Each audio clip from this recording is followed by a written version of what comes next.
Hey friends, we as truck drivers are doing a very dangerous job in very dangerous times. I want to talk with you about this case that I've been following for about a month now that demonstrates exactly that.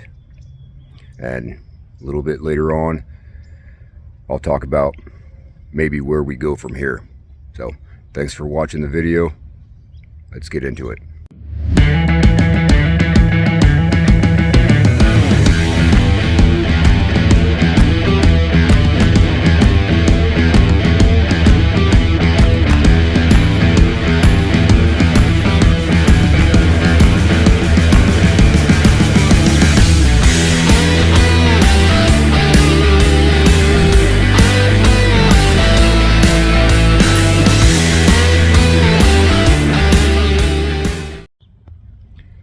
A couple things first, before I get into the meat and potatoes of this story.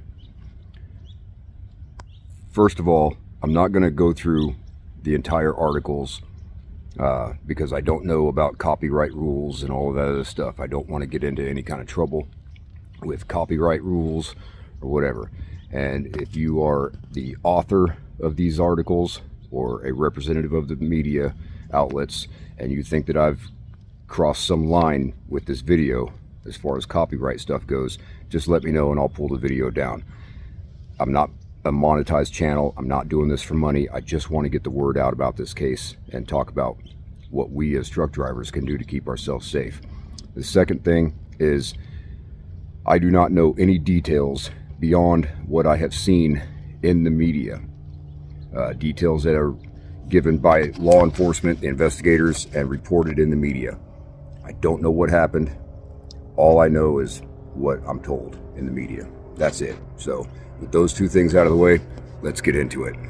I've been following this story primarily through Overdrive.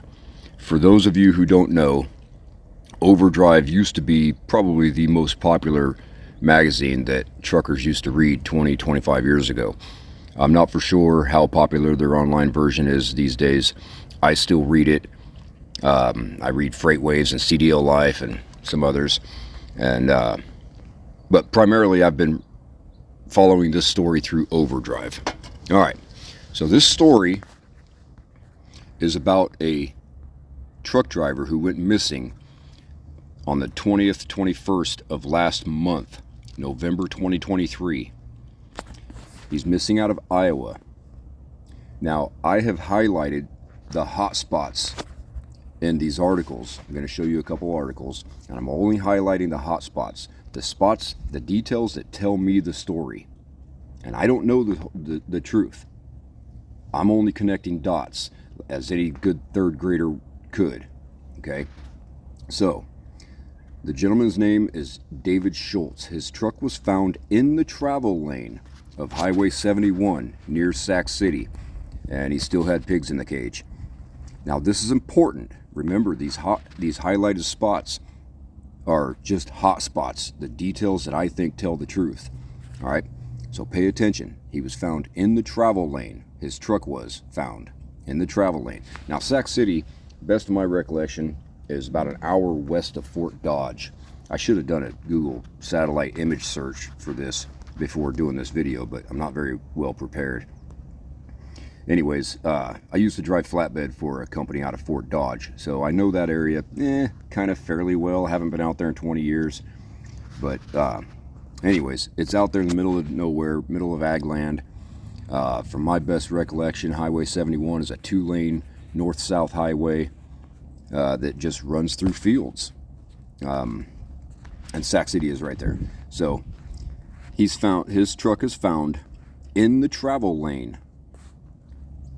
His phone and his wallet were inside the truck, and his jacket is on the ground on the other side of the road in a ditch. They found his pocket knife and a phone charger inside his jacket, and there's a towel there.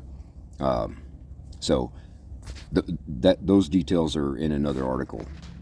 So his truck is in the travel lane. His phone and wallet are inside. His jacket's on the outside of the truck, across the road in a ditch. And they say that his phone showed that he was there since almost 1 o'clock in the morning on November 1st. All right, he was supposed to be delivering a load of pigs. His truck was shut off. His lights were shut off also. Anything that I say that's not written in this article comes from other articles that I've seen. As I said, I've been following this case for about a month now.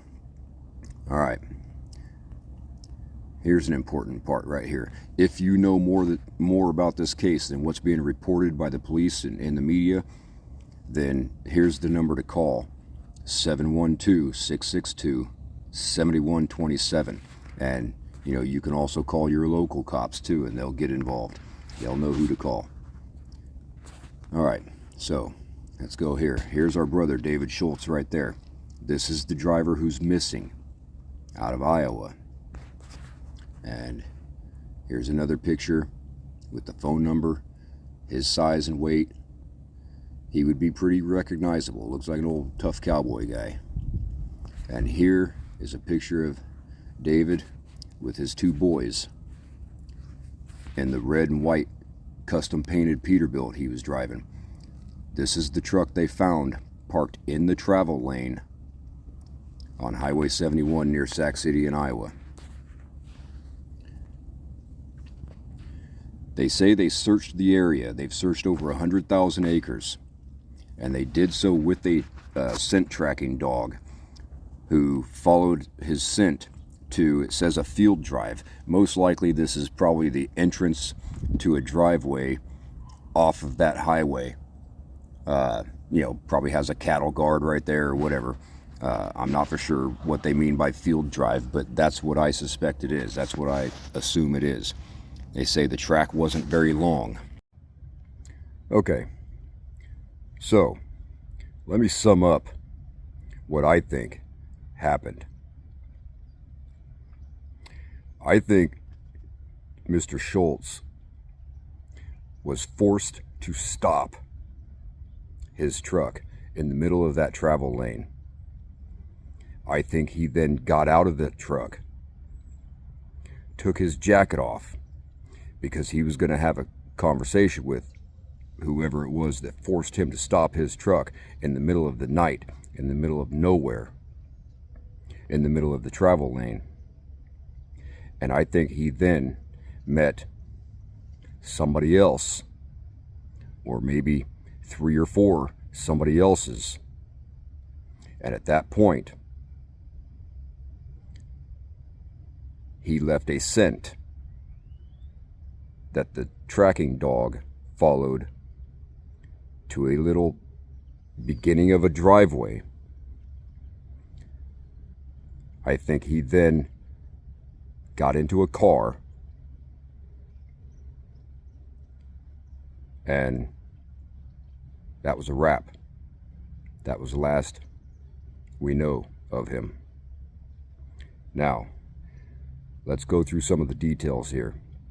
His wife says it's not unusual for David to take his wallet out of his back pocket and put it up on the dash. And he normally carried a couple $1,000s in his wallet. If I'm sitting on a couple $1,000s in my wallet for 11 or 12 hours a day, I'm going to pull that wallet out and I'm going to throw it up on the dash. It's not uncommon for me to leave my wallet chain or my wallet hanging off the chain. His truck was found with the engine and the lights off. I haven't seen anything that says he had road flares out or, the ICC triangles out. The hood wasn't up, anything like that. I haven't seen anything that suggests he had a breakdown. And even if he had a breakdown, he most likely would have been able to pull that truck off the side of the road and get it out of the travel lane as best as possible and put road flares out or ICC triangles out. I assume that our brother was fairly well experienced. They don't just let any old buddy haul livestock around. So I'm assuming he was experienced enough to get that truck and trailer off the side of the road and throw flares out, and wise enough to grab his phone and his wallet in the event that he intended to walk away from that truck and go find help. The fact that his jacket was found in a ditch opposite the side of the road his truck was on, right on the other side of the road, tells me that he took his jacket off, probably because he was about to have a conversation with somebody who had forced him to stop. Now, I'm going to tell you that I don't think we're going to find David Shultz.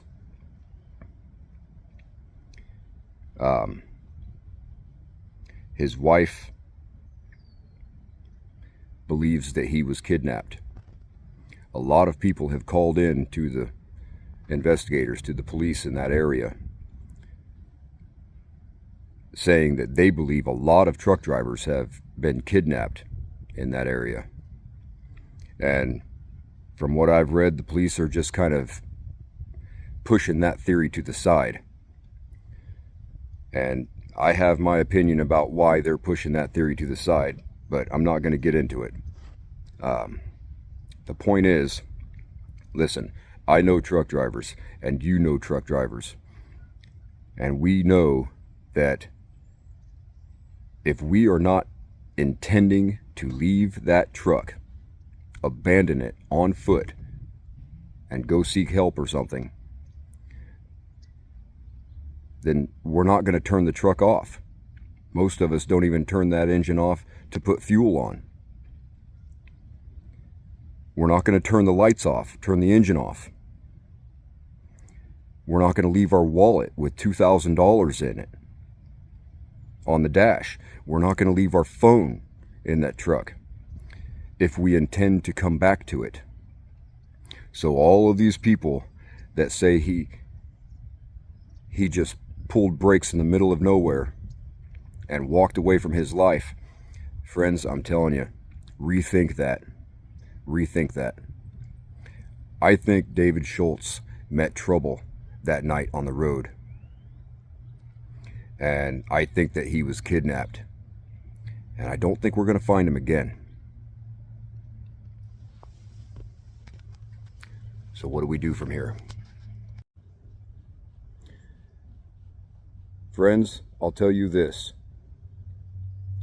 There is absolutely no reason why anybody should be trying to force you to stop your truck in the middle of nowhere, in the middle of the night, in the middle of a travel lane. If your truck isn't on fire, there is no reason to stop that thing in the middle of nowhere like that. I don't care if you've got a blowout. I don't care if your tail lights aren't working. I don't care if the doors are open. There is no reason for anybody to try to stop you in the middle of the night, in the middle of nowhere, unless your truck is on fire. And if they are, then my guess is that they've got a whole trunk full of bad news for you. Listen, last year, 2023, the human trafficking industry, yeah, it's a fucking industry, for crying out loud. It's a profession. It made more money than the airline industry did. All the airlines combined. I'll say it again. Last year in 2022, the human trafficking industry made more money than the entire airline industry did. And The trucking industry has put us at great risk. If you'll look, go back in this video, and you'll look at David Shultz's truck. I can't tell exactly what year it is, but my guess is that that is either a 13-speed or an 18-speed manual transmission. I think that what happened was when he got out of that truck and into another car, somebody else got into that truck, probably tried to drive it. Obviously they weren't looking to steal anything out of it, because his wallet and his phone were still there, and he was packing $2 grand in cash in his wallet. They weren't trying to steal anything out of his truck. I think that they got into that truck to take it, discovered it was a manual transmission, and they couldn't drive it. And out of human nature, out of habit, as they would with any other vehicle that they're getting out of, they turn the lights and the key off. That's why the engine was off. That's why the lights were off. David didn't do that. You think David's going to turn his engine and his lights off, parked in the middle of the travel lane? Somebody else got into that truck, and the police haven't even fingerprinted it. The sheriff, I believe, said that basically he doesn't believe fingerprinting would do any good because he's only solved one case by fingerprints in 36 years. Well, I got news for you, Barney Fife. It's because you live in freaking Mayberry. That's why you haven't solved any cases on fingerprints. These little podunk sheriffs out there in the middle of nowhere, whose biggest freaking crime they ever solved was a drunk driver who hit a fence post in a mailbox one night. Of course you don't solve any cases by fingerprints, you freaking Barney Fife of Mayberry.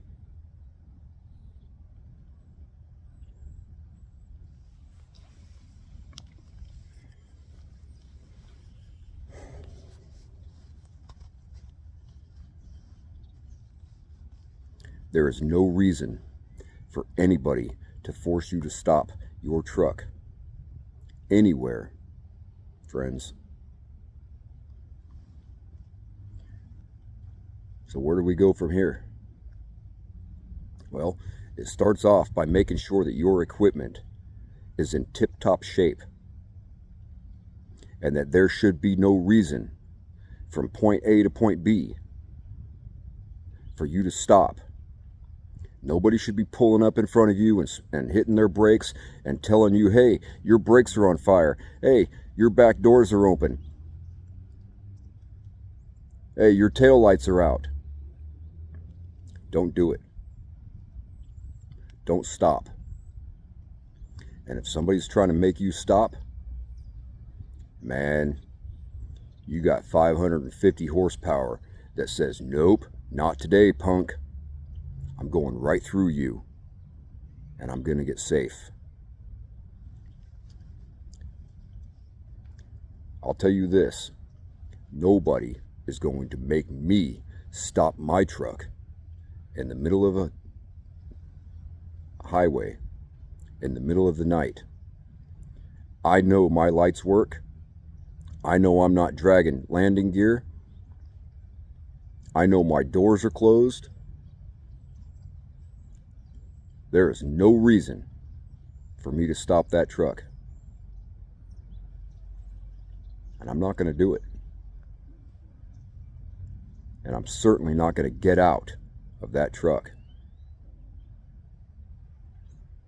so that I can meet the damn devil face to face. One of my biggest pet peeves in this industry is these automatic transmissions. I guarantee my wife could get into your truck, if it's an automatic transmission, and she can pull that thing away. She can steal that truck if it's an automatic transmission.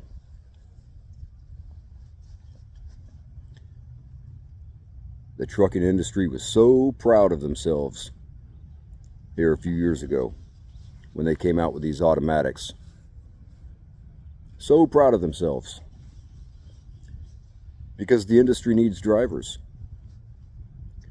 And so they dumbed down the trucks. They made it to where any thief can steal this truck. All they've got to do is get you out of it and kidnap you.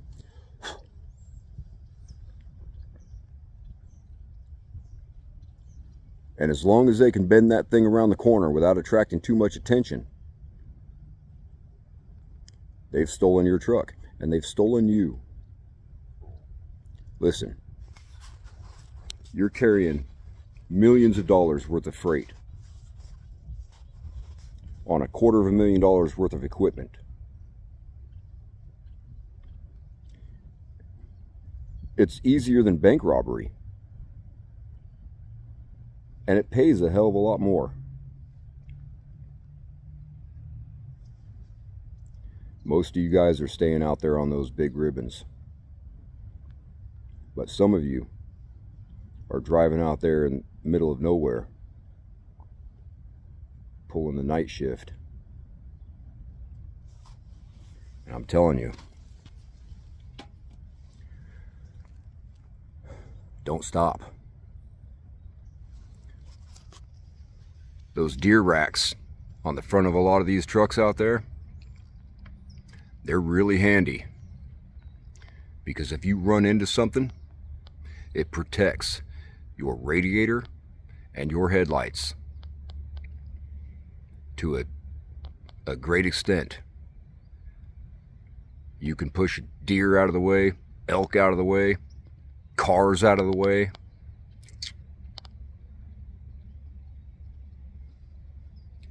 Run a deer rack on the front of your truck. Don't stop that thing. I think that whoever kidnapped David Shultz, and yeah, I think he was fucking kidnapped, and the cops don't give a damn. Whoever kidnapped him tried to steal his truck, climbed inside, and found out, oops, it's a freaking manual transmission. What do I do now, boss? They get out of the truck, turn the lights and the key off, and that's it. And we've just lost a brother, and we're not going to get him back.